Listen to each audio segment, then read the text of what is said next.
top of Kitt Peak. We're at the McMath Pierce Solar Telescope. Just did a tour of that. Now we're going to be doing some solar observing from up here.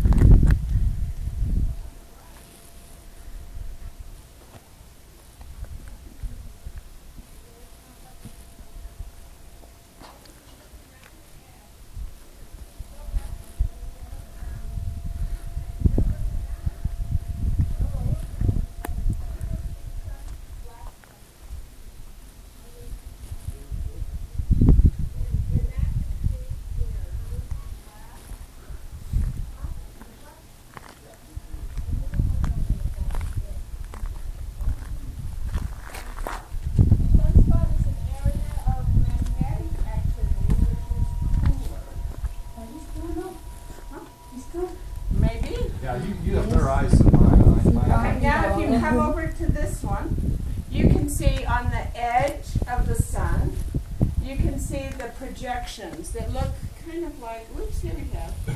They're spitting out here. Yeah, there's one at 11. At about 11, there's a big one on the edge. And then there's some small ones. All around the edge, you can see little ones. Little ones, And that's just an explosion of gas. That's not a coronal mass And not a ejection, fire. which would be dangerous for us. Wow. I'm going to go back to the visitor center. Sure. Thank you. See ya. Which one first? Ooh. It doesn't matter. Oh, what is that thing? Take pictures. It won't Now, get you. if you're looking on the edge, at about won't get 11 you. o'clock, you can see it's spitting out. Yeah, there's a little bit on the at 12 o'clock and a little bit maybe at 10. Yes. And all around the edge, too. You That's can a little see bigger than ones. the Now, looking PSTs we at use that one, back you home. can see the sunspots.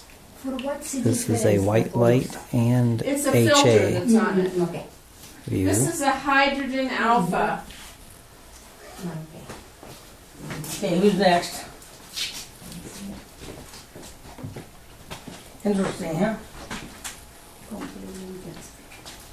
Don't touch the eyepiece, but you're doing a good job of holding on to the tip. Sometimes people will grab onto the eyepiece and it's like, oops. I know. But it's better to grab that than fall. Yes. Can you see all the Take a edge? picture for our Yeah. children. Okay, those are gas promontories coming out. Yep. They are not in it, yes? What should I tell Capri as far as when you're going to? Okay. When would be a good time? You tell me.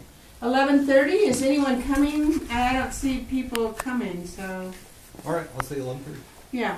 Okay. And on that one, you can see some black Yeah. sunspots, areas of magnetic activity. This is supposed to be a maximum year for sunspots, but they're not here.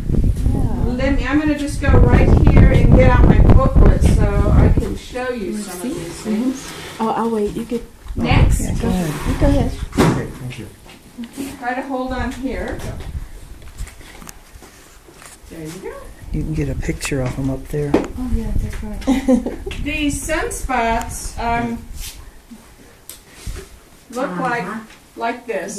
Magnetic activity. Remember what I told you a little bit about spectroscopy. Now you're looking at the red, and you're going to look on the edge, and you will see the solar prominences. There's a big one at about 11. The cycle, it's a well-known cycle of sunspots. 11-year cycle, minimum sunspots, maximum sunspots. We're now supposed to be at maximum. We are not at maximum. It was predicted by the two solar astronomers here, Bill Livingston and Matt Penn, that we would not be at solar sunspot maximum here because they had seen decreasing magnetic activity. Now, the last time that we really got into a minimum, Galileo went blind in part because he was looking at the sun and the sunspots. Yeah. For 400 years, we've been tracking sunspots. We know how many sunspots there are and what happens. Back in the 1600s, it was called the Maunder minimum. There were minimum sunspots that corresponded with a mini ice age in northern Europe and northern North America, not in the rest of the world. So we've had, regular kind of our regular life, since You gonna take a 1700. look? But now Oh, you we're did? seeing Okay. fewer Go on. sunspots. So what does that mean? We don't know.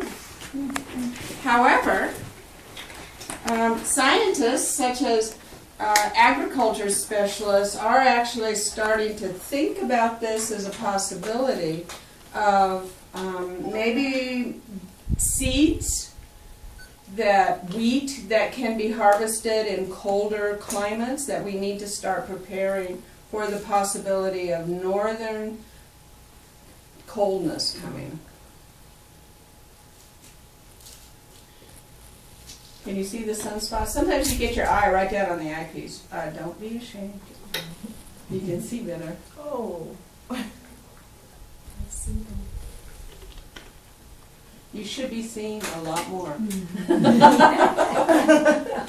Somebody said, people who were just here said, oh, well, the calendar's off. I said, no, it's not the calendar, it's the sun. The calendar is just going along. Yeah. At least ask that calendar. Now, we have things popping off the sun. It's very active. It's hydrogen fusion that's going on. And, frankly, these things that you're seeing on the coronal edge are gases that are exploding. They are in no way dangerous to us, but there are also the possibility of what's called a coronal mass ejection. This is just the list. Those are sunspots. That's from yesterday. Coronal mass ejections are actually particles that are being exploded off the sun, and they travel through space and come here, and are dangerous because they are particles.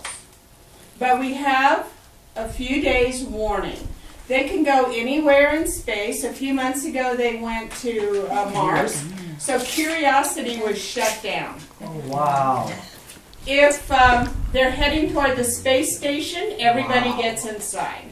There are real problems with coronal mass ejections hitting Earth with our electric grid. In the 1850s, there was the Carrington event, which hit the United States, a coronal mass ejection. It obliterated our telegraph lines. Wow. In 1998, a similar event hit Quebec and shut down their power supply. So if it's coming here, steps are taken to shut down the power grids to protect the electricity. So it's important to observe and to know when one of them is happening.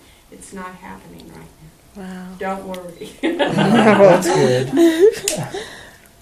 Do you have any questions? Or the sun is very active, but it's been not very active. But not to worry, it has 5 billion years of hydrogen to fuse.